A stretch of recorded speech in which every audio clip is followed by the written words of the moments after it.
Yeah, thanks for having me. Can you tell me a little bit more about tea? Yeah, tea actually is from the plant Camellia sinensis. Anything that's not from the plant Camellia sinensis is not tea. So herbal tea is categorically not tea, but it has to come from the plant, specifically from Camellia sinensis. Okay. And I know there's different kinds of tea, like not red tea, black tea, green tea. How many types of tea are there?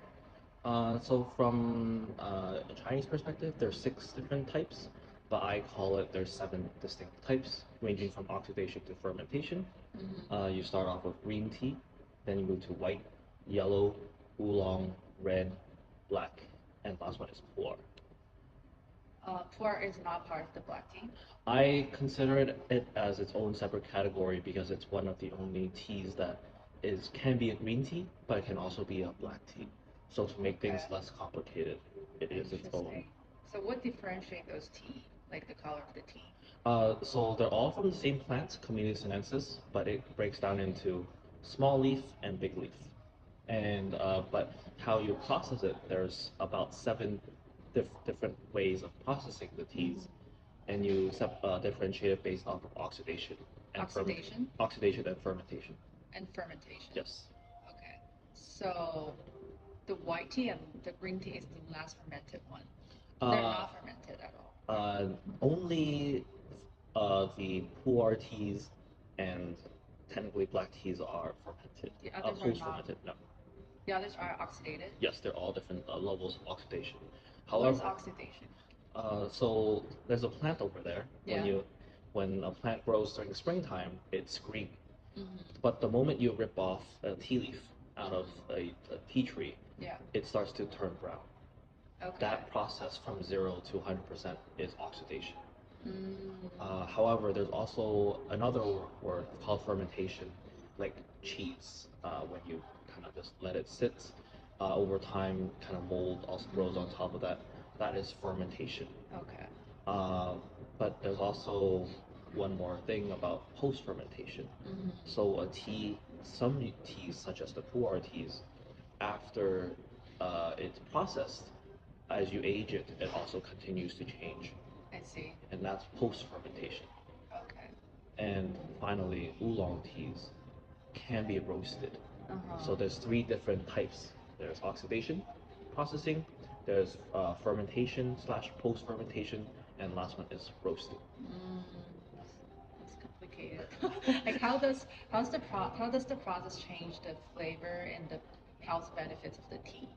Uh, that's a very complicated question. Yeah, that's a great question. But essentially, depending on which tea is grown based off which soil, how it's processed, it changes. You optimize, for example, green tea is not oxidized at all. It has the highest amount of caffeine for the most part, but all the other major categories of teas might not have like the most caffeine, but throughout the seven categories, there are new catechins and other chemical compounds that are formed through that whole process. Okay, so can you say green tea is the most caffeinated, but also the freshest one? You can say it's the freshest one, but you cannot say that it's the most caffeinated because caffeine also varies by the geography and also altitude. So historically, if as there's more tea grown at higher elevation, Okay. the plant needs to struggle to survive, and therefore Yeah. it creates more caffeine. Interesting. So it depends on the altitude of where Yes, it grows. yes. Okay. And also, how your temperature, how you brew your tea, also matters on how you can break down the cell walls of caffeine. And there's also L-theanine as well.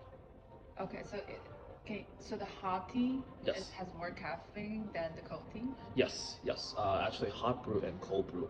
So for coffee, there's actually more caffeine in cold brew coffee. But for cold brew tea, there's actually less caffeine compared to hot brew on the same amount of consumption. But for cold brew, for example, you might Yeah. actually drink more, so therefore you just have more caffeine. But at the same time, Camellia sinensis is very unique not only does it have caffeine, but it also has L-theanine as its main properties. L-theanine keeps you calm, gives you that kind of that really zen energy, Yeah. and when that mixes with caffeine, it actually helps you sleep better at night. It just depends on personal tolerance to caffeine levels and what time of day you drink the tea. So that's why some people like they will drink tea before they go to bed and won't affect their sleep. Yes, everyone's tolerance is different, Yeah. and as I mentioned, the seven categories of tea, especially the black teas. In English, it's actually dark tea, but I'm going to be calling it black tea. That actually has the least amount of caffeine. Yeah, I like that one the most. Yeah. Okay. And I know you started this brand a few years ago, Ivy Hermit. Um, can you share what inspired you to start this brand? Yeah, Because we don't see a lot of cold brew tea out there. yeah, I think one of the main reasons why I want to start Ivy Hermit is kind of to elevate the tea standard we have consumed in the West. But at the same time, I know myself included, we like cold drinks compared to hot drinks. And cold brew tea is able to preserve a lot of the sweetness as well as the smoothness without adding any sugar. Uh, Milk tea is fantastic, but what makes milk tea so great is the added sugars to it. When you take out the sugar and the ice, you will taste a lot of the astringency of teas. Okay, but I do believe that good tea and good milk will make a good milk tea Yes, without yes, sugar, yes, yes, right? yes, yes. Okay, so can we have a try? What tea do you have today here? Yeah, today we have the Crimson Peak. It's a red tea, and I wanted to also just clarify why I call it red tea. In Chinese, there's red tea and black tea, but in the West, we would call it black tea and dark tea. So my question is black tea darker or dark tea blacker? Is black tea dark? Is black tea darker or dark tea blacker? Is black tea darker or dark tea blacker? Yes. That's a good question. What's your answer? So my thing is dark tea was actually not really prevalent until the last 200 years. Uh-huh. You mean like Cat, roasted pu'er and things like that? yes, yes. Okay. There was no man-made pu'er until the So last 100 years why? because people didn't need uh, that tea because it ages over time. A lot of the good teas are reserved for the emperors and the imperial class, and they're able to wait 10, 15, 20 years. And, Okay. and tea actually is consumed at normally the highest level of government. Regular common folks do not have access to this tea. To the dark tea. Uh, to the better teas. Okay, so, but you mentioned that dark tea only exists for like the past 200 years or so, Past recent, like a few hundred years. yes, few hundred years, because as people started to really start to drink more tea, they realized supply cannot catch up with demand. So right pu'er, which is the other version of the raw pu'er, uh, that one was actually man-made and created first by accident. But when people were carrying the raw pu'ers in the back and went to Tibet, and and slowly that raw pu'er with sweat and also just over time, it actually post-fermented into dark teas or black tea. However, that process takes 30 years. As we started to get really more into drinking more tea, people started to have more awareness. Those tea cakes couldn't satisfy the demand. Okay, So in order to kind of speed up. speed that up, people kind of invented around in the 1980s this right pu'er. It doesn't taste I by in Yunnan is the Monghai factory. Yeah, but how do they speed up the process? They basically take the raw pu'er, they soak it in water, or not soak, they spray it in water and let it sit for 40 days. Okay. And that expedites that whole process that man made into ripe pu'ers. Okay, that's the oxidation That's or fermentation. fermentation. Fermentation process. Fermentation, yes. I see, I see. And if it's naturally, it's just oxidation, but over 30 years. Uh, that is actually so the raw pu'ers are post fermented. So so there's these tea cakes Yeah. that are there, and then over time there's different based on where you store the raw pu'ers, for example, uh, they kind of interact with the environment, and then it slowly post process and has the post fermentation. it comes to ripe pu'er? Yes, an aged 30-year raw pu'er looks and almost tastes like a Like, ripe pu'er, but uh, naturally, it tastes a lot better than man-made ripe pu'er. I Yeah, see, I see. because so a ripe pu'er, when you spray it with water, you really activate a lot of like there's a certain bacteria that kind of activates that fermentation process, Yeah. and then that kind of goes through. Whereas raw pu'er, once it's packed and ready in the tea cake, you just let it sit, then it slowly changes over time. Okay. The health benefits is different from the ripe pu'er? Yes. So because the right pu'er, uh, I, is it gets a little complicated, but not only are there seven categories of tea, white tea and pu'ers also have aging. So as you age the teas, the white tea, caffeine levels also decrease. So an aged white tea also would have a lot less or close to zero caffeine over 15 to 20 years. But the other health benefits are there. It changes. It changes. Yes. But why the more tea age, the more they're valued or more expensive? They're more expensive mainly because the taste actually changes quite dramatically. Okay. For certain palates, it's kind of like drinking wine as well. You have a little bit fuller body. You can taste the different depths of the tea. Okay. It's mainly about the taste. About the taste, but also it also makes your body feel better. I how do I explain this? Um, an aged tea, if stored correctly, does not really give your body too much reactions. So last night my friend and I, we drank tea for 6 hours, Wow. nonstop. Okay. But he had amazing collections of old teas, ancient old teas. There's no caffeine in them. You can go straight to bed. So Or it's more natural for your body to yes, digest. yes, yes, Okay, okay. yes. Nice. Yeah, it sounds like there are seven different kinds of tea, right? But they all coming they're all coming from the same plant, but different locations has different tea, and Yes. then different. I believe there's different seasons to like to harvest the tea, right? Yes, yes. Is there a certain season for certain tea that you recommend people to have?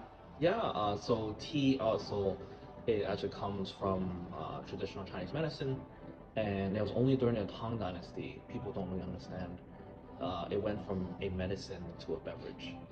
It's a huge breakthrough, and but because it was based off of TCM, it also requires or highly recommends you to drink with the season. So right now it's April now. We want to drink green tea. Yeah.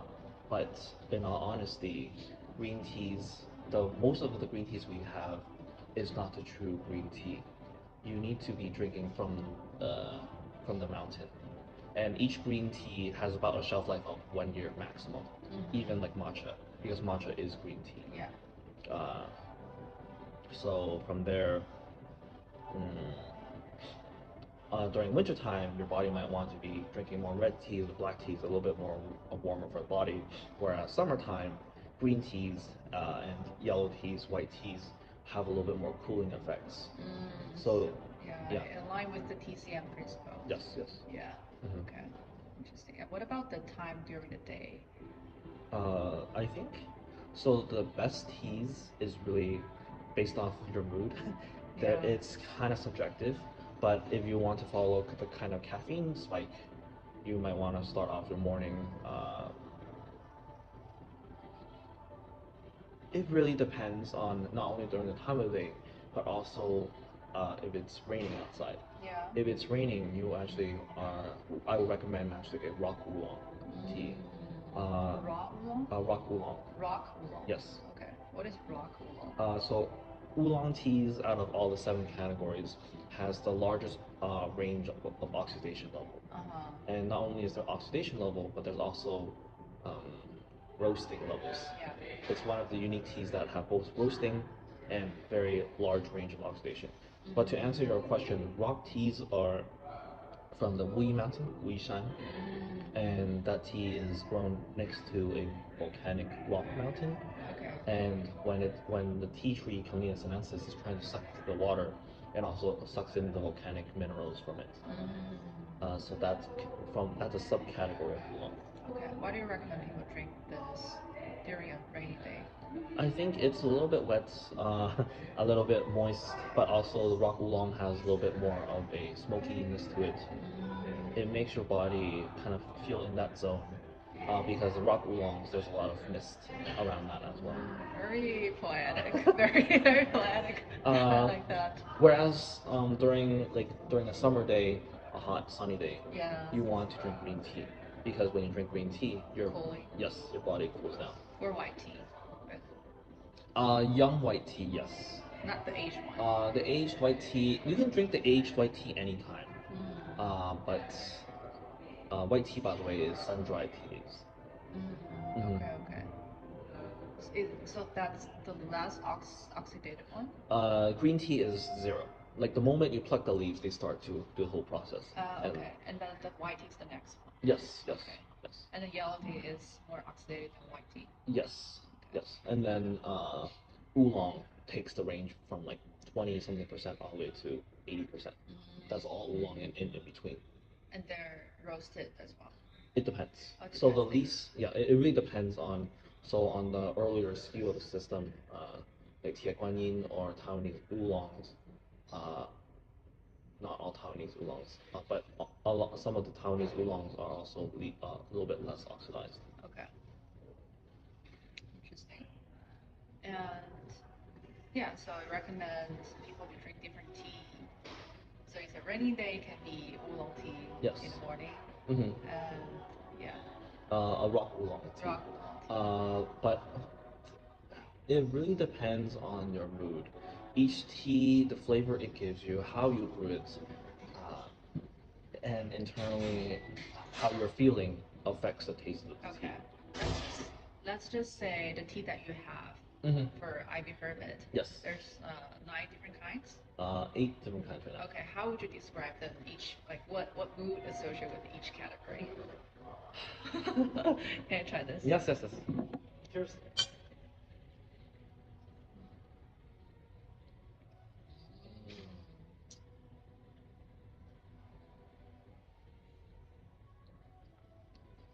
That's very good. I hate them. Just kidding. So, as I mentioned, there were 7 categories of teas. I wanted to select one tea to represent each category. I haven't found anything for pu'ers yet because it's a little harder to cold brew a pu'er. Uh, but was able to find like a tea resin to kind of put that as a sample. Mm, I right now I would say since it's springtime, green, yellow, and white is what I recommend. Just because that spring feels a little bit more fresh.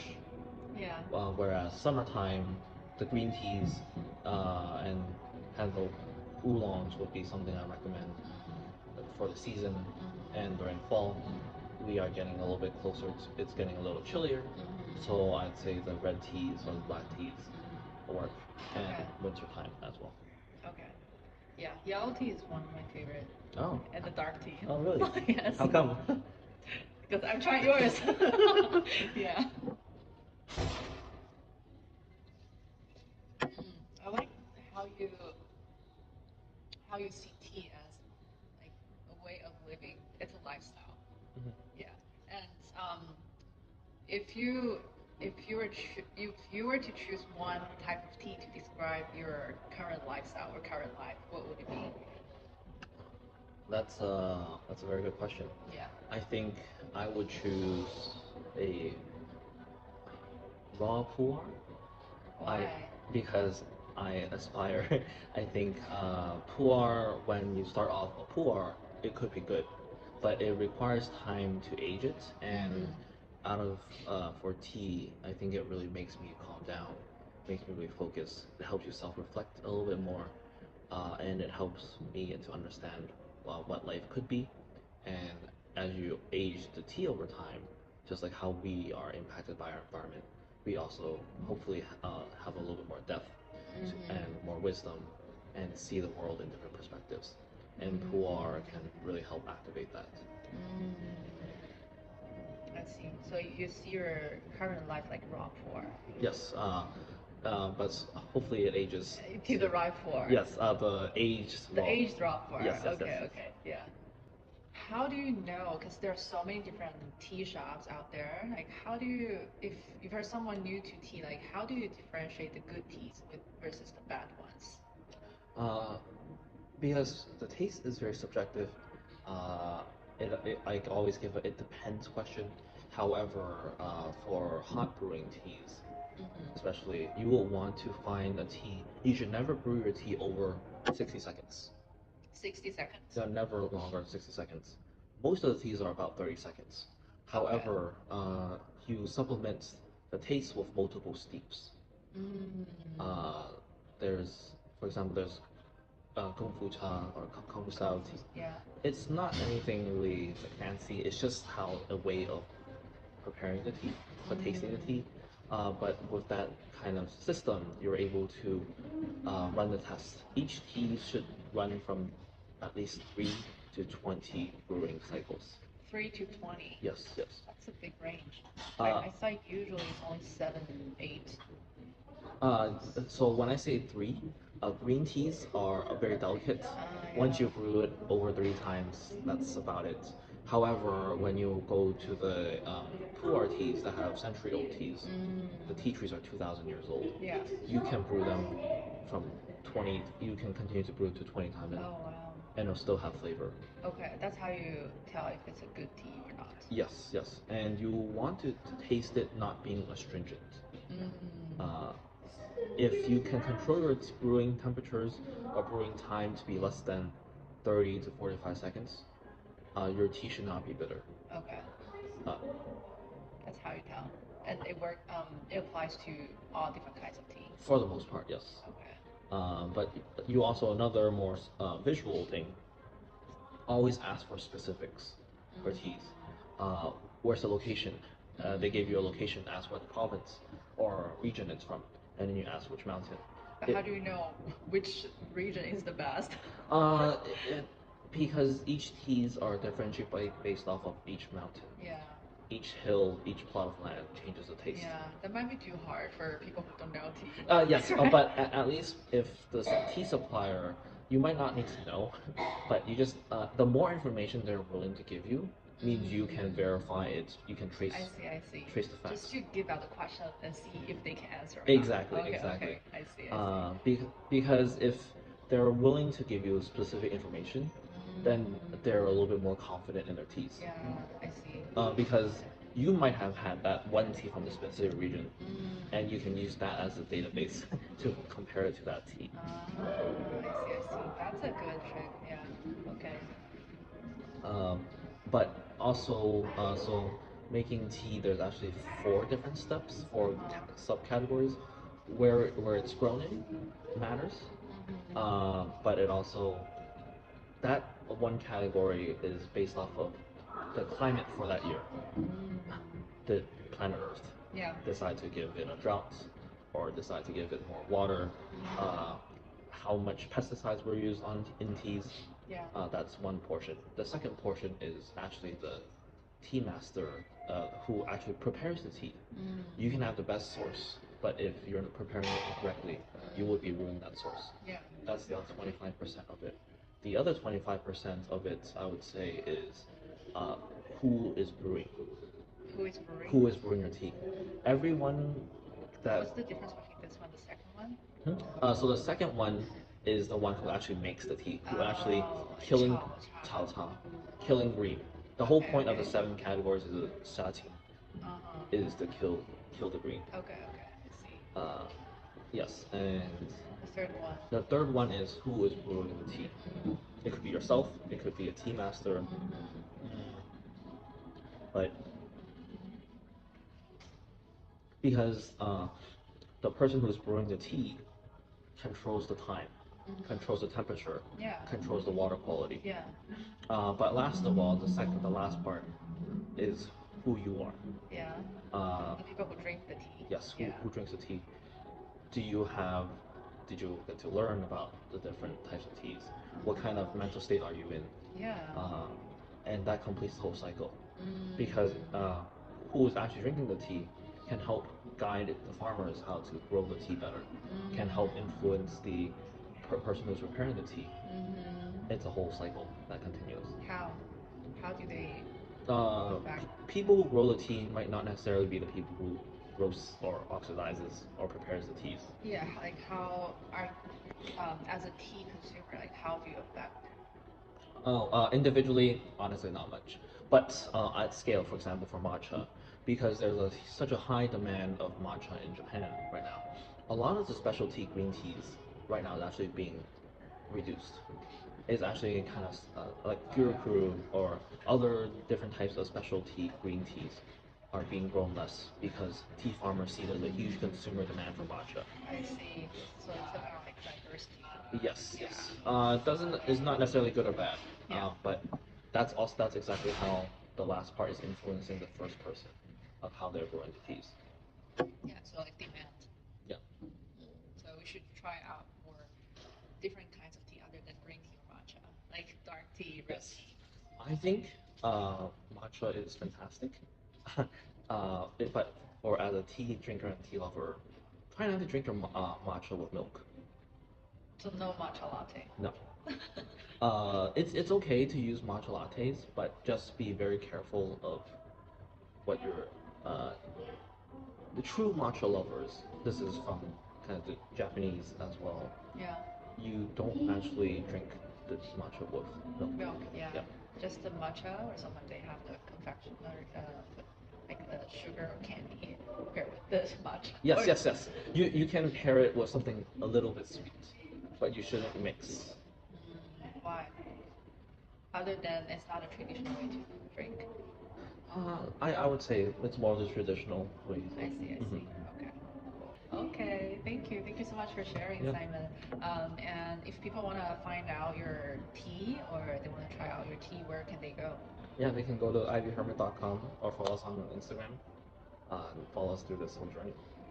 Yeah, and you also have the tea raisin products, right? It's Hmm. like very convenient. I tried out the pu'er. Hmm. Yeah, I like the pu'er a lot. So there's one original one, and then there's a tangerine peel one. Yes. Yeah.